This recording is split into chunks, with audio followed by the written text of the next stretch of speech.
Hey guys, it's Ronnie with Cornerstone. We're a whole home service provider offering AC, plumbing, and electrical services. In today's video, we're going to show you how to change your filter properly in this particular application.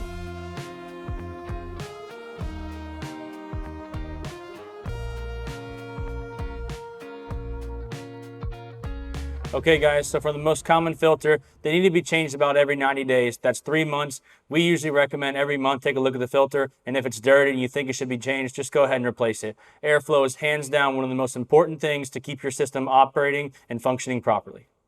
So not every house has their filter in the same exact location. Some are on the sidewalls, some are up on the ceilings, but these few basic steps that I'm going to show you guys for installing your filter properly will work in all applications.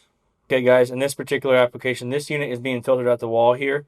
A quick tip guys, always write the date on the filters, that way you know exactly when you replace them, so you're not second guessing on how long the filter has actually been in there for. Another tip when you guys are changing your filter, always make sure the arrow on the filter itself is facing towards the unit and following the airflow within the unit itself. Okay guys, all the same rules apply, even in this particular application where we're changing the filter at the air handler itself. If there's any questions you have, please don't hesitate to give us a call. Our main number is 813-949-4445, or book an appointment today at our main website at cornerstonepros.com. See you guys later.